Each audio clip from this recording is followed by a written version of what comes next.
Coming up today in some of her strongest remarks yet on North Korea, President Park Geun-hye declares Pyongyang's planned rocket launch a grave threat to the Korean peninsula and world peace. Disregarding the wave of international condemnation, satellite images show North Korea looks set to make good on its rocket launch pledge in the coming days. Plus, South Korean lawmakers are set to put dozens of bills up for a vote. The National Assembly Speaker says the session will take place even if the main opposition party decides to boycott it. Stay tuned for these stories and more.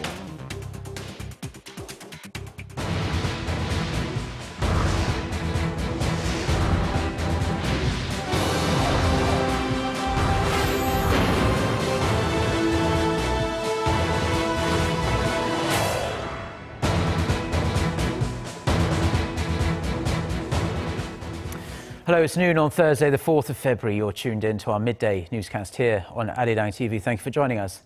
I'm Mark Broom. We begin at the nation's top office, where President Park Geun-hye has condemned North Korea's planned rocket launch and called for stronger sanctions against the regime. The launch, which will follow the regime's fourth nuclear test, is widely believed to be cover for a ballistic missile test. Let's take a look at this statement from President Park's senior press secretary. North Korea's announcement of a long-range rocket launch following its latest nuclear test is a serious threat to peace on the Korean peninsula and in the world. Planning another provocation while additional UN sanctions are being discussed means that Pyongyang is not afraid of sanctions and shows that it is only focused on maintaining the current regime without any desire to establish peace on the Korean peninsula.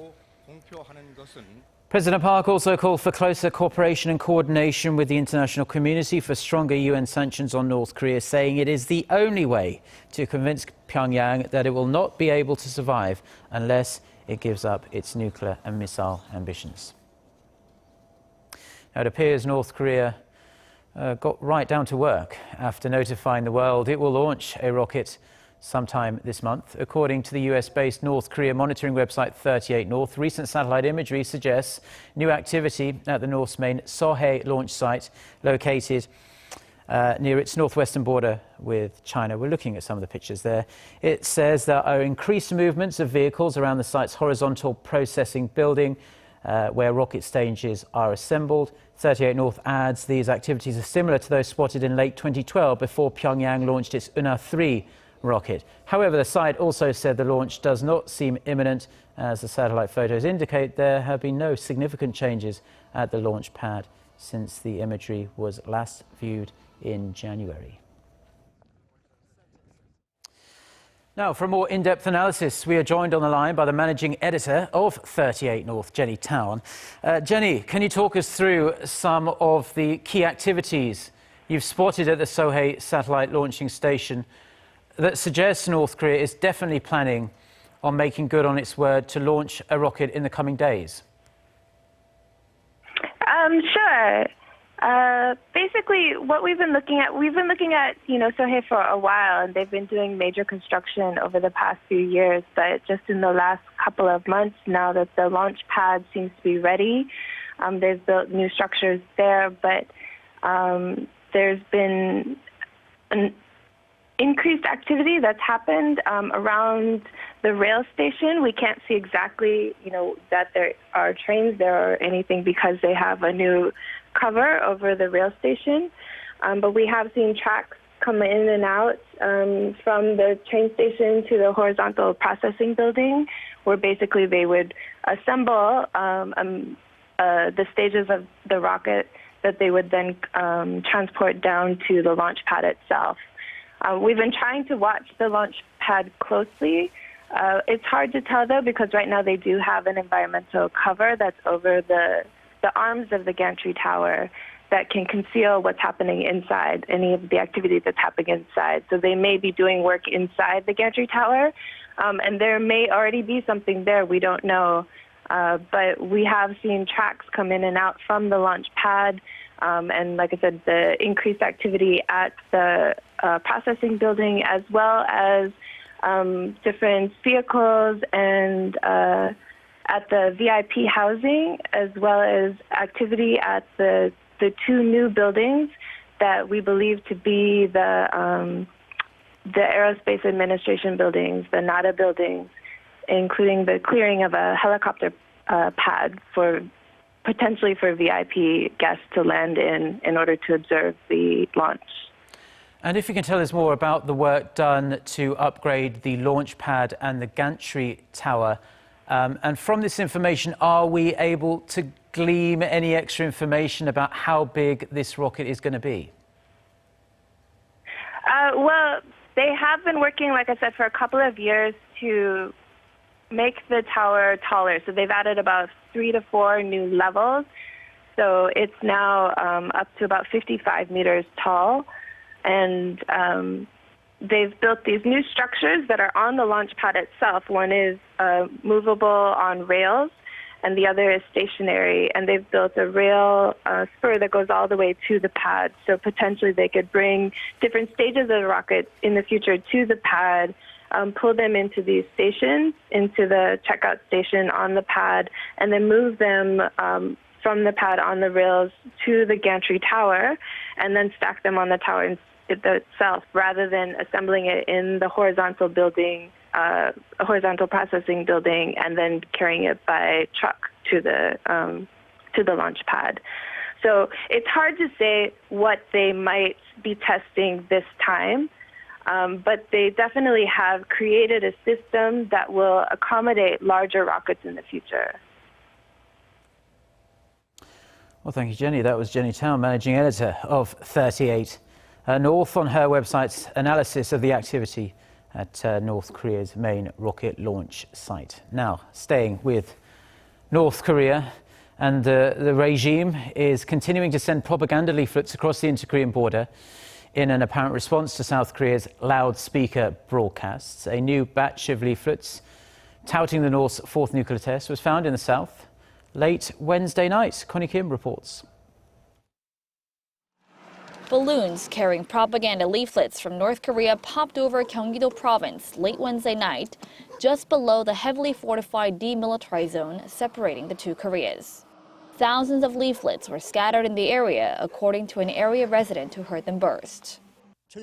I was on my way back home when I heard a loud explosion and saw papers falling from the sky. I got out of the car to find out what it was, and it was propaganda leaflets from North Korea. Fortunately, no one was hurt and no auto damage has been reported. Another batch of balloons packed with leaflets was sent over Seoul and Suwon on Tuesday, breaking car windows when they landed. The leaflets tout North Korea's latest nuclear test, which the regime claims was a test of a hydrogen bomb, and slams South Korean President Park Geun-hye for bringing the Korean peninsula to the brink of war. South Korea believes the North's leaflet campaign is a reaction to its resumption of loudspeaker broadcasts along the DMZ. Seoul turned the speakers back on after Pyongyang's nuclear test last month. Experts predict this won't be the last of the flyers. They say that as North Korea gears up for a planned launch of an Earth observation satellite on a rocket sometime this month, it'll continue to use a psychological warfare against the South. Connie Kim, Arirang News. Now, North Korean leader Kim Jong-un is also stepping up the propaganda campaign on his own people. The North state-run Korean Central News Agency reports that Kim commanded the people to show absolute obedience to the military and called on his generals and officers to march in one direction, a direction he himself leads. Presiding over a joint meeting of the Workers' Party's Central Committee and the Central Military Commission this week, Kim reiterated that the only way to score an ultimate victory is to unite the state through his leadership. North Korea experts say the move is aimed at cementing his power and tightening his grip over the party and the military ahead of the planned missile launch. Now, in other news, South Korea's National Assembly is set to vote this afternoon on around 40 non-contentious bills, including an economic revitalization bill that is being dubbed the One-Shot Bill. Now, this bill is something the ruling Saenuri Party and the main opposition Minju Party of Korea have previously agreed to put up for a vote. However, Lee Jong-gul, who is floor leader of the main opposition party, hinted this morning that his party's attendance is not guaranteed. They want the ruling party to settle on a revision to the electoral map by next Thursday. Now, National Assembly Speaker Jung Ui-hwa says the plenary session will take place, whether the opposition party is there or not. This afternoon's session was initially scheduled for last Friday, but was cancelled after the two sides failed to narrow their differences over clauses on a North Korean human rights bill. Korea's trade minister is urging business leaders to step up investment to revive the country's slowing exports. Speaking at a meeting Thursday with the heads of Korea's top 30 groups, Minister Ju Hyung-hwan noted how exports fell sharply in January. Outbound shipments tumbled 18.5% last month after falling each and every month last year on the back of slowing global growth and low oil prices. He said Korea needs to strengthen its key industries, diversify its industrial portfolio into high-value sectors and create new growth engines. The minister pledged that the government will boost its deregulation efforts so private sector investment kicks in quickly and creates more jobs. He added that such meetings will be held on a regular basis so both sides can easily share views. Now, police have arrested a man suspected of planting a fake bomb at Korea's Incheon International Airport last weekend. At a press briefing this morning, authorities said they arrested the 36-year-old Korean man in southern Seoul on Wednesday night, following analysis of the airport's CCTV footage. Investigators say the man confessed to planting the box in a men's bathroom on the first floor of the airport last Friday, and to making the device at home out of butane gas canisters. They said the man was discontent with society, had problems finding a job, and was financially in need, but added they needed to gather more details about his motive, including possibly if he has any ties at all to any terrorist groups. The man had left a threatening note in Arabic at the scene that said, "This is the last warning to you. Allah will punish." Now, China's economic slowdown has been very well documented, as have the reasons for it. One of the driving forces behind China's explosive growth over the past couple of decades has been its gigantic workforce. But those golden days appear to be over, as our Park Jong-un reports. For the first time in a quarter of a century, China's economy failed to grow more than 7% last year. For years, China has been propelled by a vast source of cheap workers, unmatched anywhere in the world. But times are changing. In fact, the Chinese Academy of Social Sciences says China's so-called demographic bonus is over. Demographic bonus refers to a country's economic growth potential when the working age population is larger than the non-working age of 14 and younger and 65 and older. In 2013, China's working age group peaked at more than 1 billion, but since then, the figure has been heading south. By contrast, the number of elderly Chinese is rising fast. Their number surged by more than 12 million over the course of 2 years to nearly 144 million in 2015. The trend is adding to concerns about the slowdown in China. Some global investment banks forecast China's growth will slip below 6% this year. The slowdown is already impacting the Korean economy, which is heavily dependent on exports to China. Korea's working-age population is also projected to contract due to the nation's chronically low birth rate. Based on figures from Statistics Korea, the number will peak at 37 million this year. But it'll start to sharply decrease from 2020, when the baby boomer generation enters post-retirement. Some experts say the aging trend, combined with slowing domestic consumption and uncertainties overseas, means Korea's future growth potential looks dim.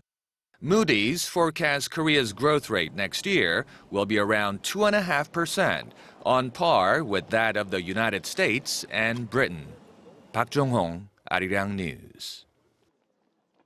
Now, U.S. crude futures soared over 8% on Wednesday, due in large part to a severely weakening dollar.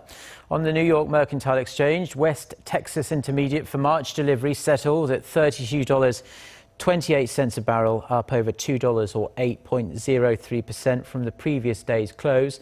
The price rebounded with the weakening dollar and energy traders' growing support for an emergency OPEC meeting aimed at addressing oversupply.